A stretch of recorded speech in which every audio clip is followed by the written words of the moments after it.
Hello friends, बरायबाय Bodo Job Info official YouTube channel APDCL बेनिफ्राय forest डिपार्टमेन्टआव साख्रि ओंखारबावसिगोन next 10,000 वेकेन्सि दा गोबां नोंथांमोना कमेन्ट्स खालामगासिनो दङ बेनि सायाव मोनसे भिडिअ नांगौ होननानै दा फाइनाली 10,000 वेकेन्सि ओंखारसिगोन लास्ट वीक नङाब्ला अक्ट'बराव एप्लाइ खालामनो हानायनि अपसनखौ मोनगोन होनना बुंदों सीएमआ प्रेस मिटनि गेजेरजोंहाय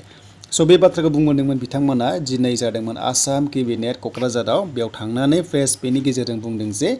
फरेस्ट डिपार्टमेन्ट बेनिफ्राय एपीडीसीएलआव साख्रि ओंखारबावगोन लोगोसे 15 सेप्टेम्बराव आसाम पुलिसनि कमान्डो रिजाल्टखौहाय होसिगोन होननानै बुंदों आरो बेयाव नोंथांमोना एसेबाबो हमनो हाबाय जे सीएमआ जि बुङो प्राय जागासिनो दङ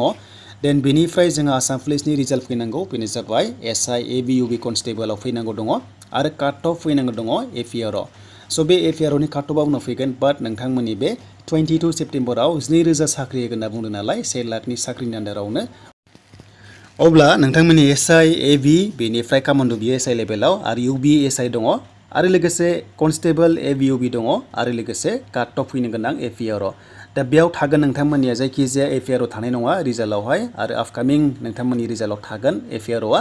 दा जायखिजाया बिग आपडेटआ बेनो पजिटिभ आपडेट होनना बुंजायो 15 सेप्टेम्बर जानाय लोगो लोगो नोंथांमोना एबा एसे लेटबो मोननो हागौ बाट 15 सेप्टेम्बरनि बाथ्रा होदों सीएमआ आसाम पुलिस कमान्डो रिजाल्ट थ' नोंथांमोननि फाइनाल लिस्टआ फैसिगोन काट अफ बेसेबां थांगोन दायो बुंनो हाया बाट नोंथांमोना मोनसिगोन आसाम पुलिसनि देन बेनिफ्राय नेक्स्टआव थागोननो एपीडीसीएल स' एपीडीसीएलआव 5,000 वेकेन्सि थागोन होननानै बिथाङा डिक्लेयार होखाबाय प्रेस मिटनि गेजेरजोंहाय दा बे माब्ला ओंखारो लास्ट वीक सेप्टेम्बर नङाबा स' नोंथांमोना अक्ट'बराव मोननायनि चान्स थागोन 5,000 वेकेन्सि बिनिफ्राय मोनसेया जाबाय 5,000 हमना ला फरेस्ट डिपार्टमेन्टआव मानोना 10,000 साख्रि ओंखारगोन होनदों नालाय दा बेखायनो स' नोंथांमोना चान्सखौ मोनबावसिगोन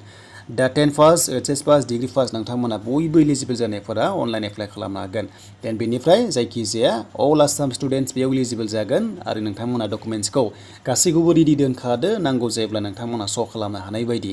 देन बेनिफ्राय जोंहा 2,000 साख्रि होसिगोन 22 सेप्टेम्बराव दा बेयाव जि डिपार्टमेन्ट सिगांनि एग्जाम जाना दंखायोमोन स' हमना ला हेल्थ डिपार्टमेन्टआवबो जादोंमोन दा बिथांमोननि मेरिट लिस्टखौहाय ओंखारदोंमोन बाट एपइन्टमेन्ट लेटारखौ होनाय जायाखैमोन स' बिथांमोनाबो फैसिगोन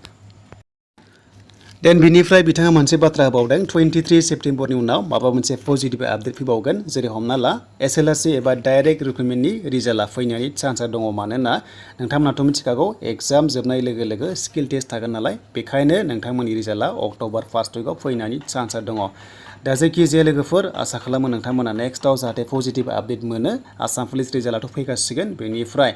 10,000 वेकेन्सिखौ नेदो जेब्ला एप्लाइ जायो स' नोंथांमोना आपडेटखौ लाना फैगोन